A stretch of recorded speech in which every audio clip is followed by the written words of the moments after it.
Hello दोस्तों, मैं सतीश। आज मैं जा रहा हूँ यमुना एक्सप्रेस वे से दिल्ली से प्रयागराज, और इस रास्ते में आने वाली हम सारी एक्टिविटी तकरीबन शूट करेंगे। कहाँ कहाँ से जाएंगे, कितने टोल टैक्स आएंगे। ये यमुना एक्सप्रेस वे है। ये यहाँ से मिलेगा ताज एक्सप्रेस वे में। उसके बाद फिर लखनऊ एक्सप्रेस वे पकड़ना पड़ेगा। फिर वहाँ चल के फिर हमको जाना है प्रयागराज, तो कानपुर एक्सप्रेस वे पकड़ेंगे। अभी आने वाला है हमारा रेस्टोरेंट। अगर दिल्ली से चलने के बाद ही कुछ खा लेते हैं, उसके बाद रूट हमारा लंबा है, 700 किलोमीटर की जर्नी है हमारी। और आज हमारे पास गाड़ी है स्कोडा कुशेक। बहुत अच्छी पावरफुल गाड़ी है, टर्बो इंजन है इसका। गाड़ी 140-150 पे भी ऐसे चलती है जैसे 60-70-80 पे चल रही हो। बड़ी कंफर्टेबल गाड़ी है, वेंटिलेटेड सीटें हैं इसकी। और ये हम रुक गए रेस्टोरेंट पे। बीकानेर का रेस्टोरेंट है ये, रास्ते में ही है, यमुना एक्सप्रेस वे पे ही। हमने खा लिया पराठे। अब हम चलते हैं दोबारा ट्रिप पे, मैं और अर्जुन।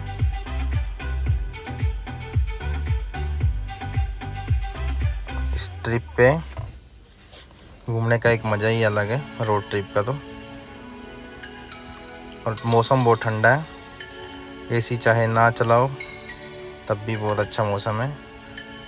और अभी मैंने आईफोन लिया है तो उससे शूट कर रहे हैं, तो सामने वाले बादल से लेके सामने का मौसम एकदम लाइव शूट हो रहा है।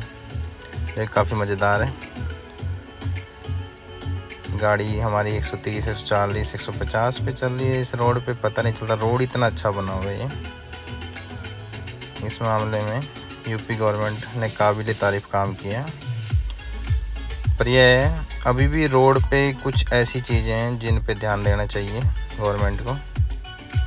एक जो पशु हैं, एक कुत्ते बिल्ले जो भी रास्ते में आते हैं, बहुत हमने रास्ते पूरे 700 किलोमीटर के स्ट्रिप में सबसे ज़्यादा चिंतित करने वाली एक बात है कि पूरे 700 किलोमीटर के ट्रिप में हमने 15 से 20 डॉगी मरे हुए देखे हैं इस रोड पे, जो बेचारे रोड पार करते हुए मर जाते हैं। तो इस चीज़ पे ध्यान देना चाहिए कि उनका भी एक बाड़ लगा के कॉरिडोर बनाया जाए किसी हिसाब से।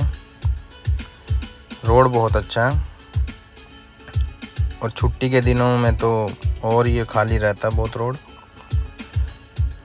अभी हमारी गाड़ी 130-140 पे चल रही है।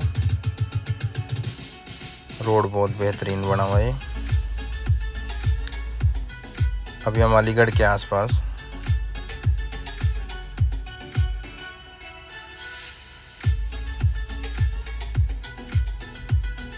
सामने का बादल, बारिश का मौसम हो रहा है। और अभी हमको इटावा कानपुर आगे जाके बारिश भी मिलेगी। लोग कहते तो हैं आईफोन की क्वालिटी अलग ही है।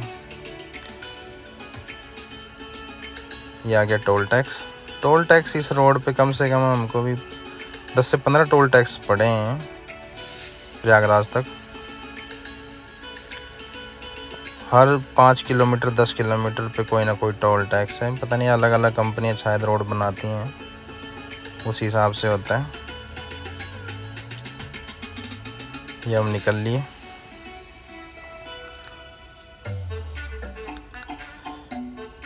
सात 700 किलोमीटर का सफ़र है ये, तो इसमें से 600 किलोमीटर गाड़ी मैं ही चलाऊँगा, 100 किलोमीटर अर्जुन चलाएगा।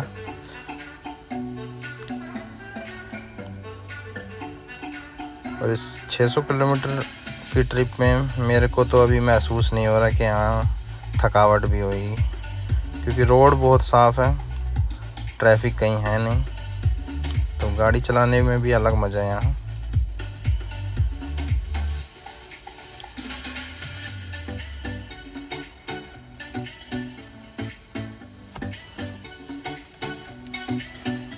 ये ताज एक्सप्रेस वे पहुँचने वाले हैं हम थोड़ी देर बाद।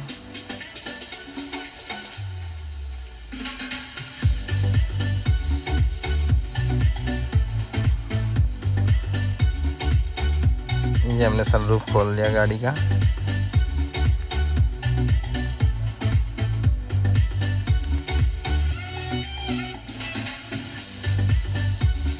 बहुत बढ़िया नज़ारा है।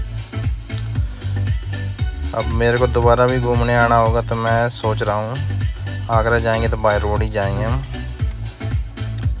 देखिए बादलों के नज़ारे। अब हम इटावा के आसपास पहुँच गए हैं। इटावा का टोल टैक्स पार करके रुके हैं चाय पानी पीने के लिए, और हम चाय पी के चलने की तैयारी में। मैं बैठ गया गाड़ी में।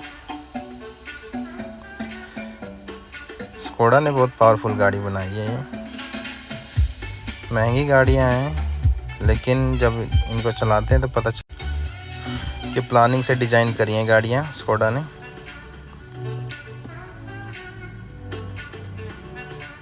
मौसम बहुत सुहाना हो गया, बिल्कुल ठंडा मौसम हो रखा है।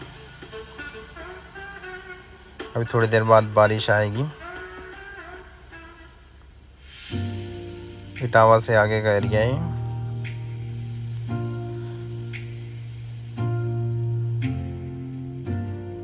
हाईवे पे जब चलते हैं तो ये फीलिंग आती है कि हाँ भाई सरकार कुछ ना कुछ करे पब्लिक के लिए। तो ये सब काम होता हुआ दिखता है आदमी को। हाईवे बन रहे हैं, किसी को जाना है, ये सब चीज़ भी ज़रूरी है। गांव में सड़कें भी ज़रूरी है, पर ये साथ में ये सब काम भी ज़रूरी हैं। ये फिर टोल टैक्स आ गया। अब ये काशी वाला रास्ता, प्रयागराज वाला हमने रोड पकड़ लिया। लखनऊ से 70 किलोमीटर आगे ये। अब हम आगे होटल अपने, यहीं पे रुकेंगे हम।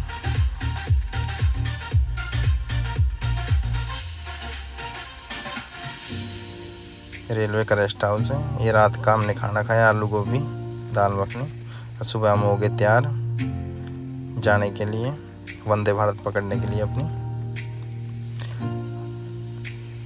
तब हम जा रहे हैं स्टेशन। और ये बात है कि इतनी बारिश हुई है प्रयागराज में, और यहाँ काशी के घाटों पे भी इतना जलस्तर बढ़ गया है कि यहाँ पे बाढ़ की स्थिति आ गई है। जब हम मार्केट गए थे कल रात तो यहाँ पे लोग स्कूलों में रुके हुए हैं। ये हम आगे स्टेशन प्रयागराज के प्लेटफॉर्म नंबर 6 पे। यहाँ पे भी खूब बारिश हो रही है, और हम भी वेट कर रहे हैं बस अपनी ट्रेन का। हम भी निकले, कभी पता चला बाढ़ में हम भी इधर ही फंस जाएं।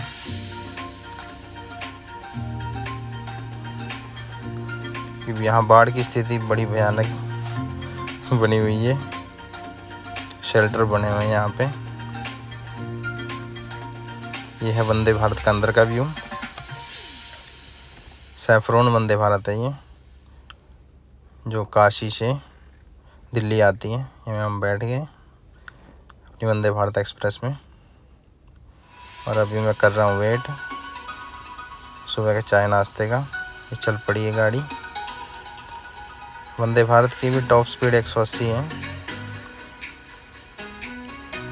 ये प्रयागराज का है। थोड़ी दूर आगे जाके हमको बाढ़ का भी थोड़ा सा नज़ारा देखने को मिलेगा। पानी भरा हुआ मिलेगा साइडों में, क्योंकि यहाँ भी रिहायशी इलाकों में भी 3 किलोमीटर तक पानी भर गया है। ये वंदे भारत का अंदर का व्यू है। काफ़ी स्मूथ गाड़ी है वंदे भारत। अंदर बैठे पता नहीं चलता, और गाड़ियों से बेटर है। राजधानी वगैरह में बहुत हिलती है। यह हमारा आ गया नाश्ता सुबह का। इसमें कचौड़ी, सब्जी, पूरी, दही। ये बारिश हो रही है खूब यहाँ पे। ये नज़ारा देखने लायक है बहुत ठंडा मौसम हो रखा है। ये वंदे भारत की चाय मसाला वाली चाय मैंने सफ़र में 3 बार पी है, क्योंकि चाय मुझे बहुत अच्छी लगी इसकी। वंदे भारत में एक अलग ही नज़ारा है, आप भी ट्राई करिएगा। ये इस एरिया में थोड़ा थोड़ा साइडों में बाढ़ का पानी भी जमा हुआ है। खैर रेल की पटरियों पे पानी नहीं है, बाकी के इलाकों में इधर पानी है। रेल की पटरी का ट्रैक बहुत ऊंचाई पे होता है ना, ये इसकी वजह से भी इस चीज़ से बचे हुए हैं। ये हम पहुंच गए दिल्ली वंदे भारत के उस पर। ये हमारी वंदे भारत मैं उतर गया। Thank you. ओके।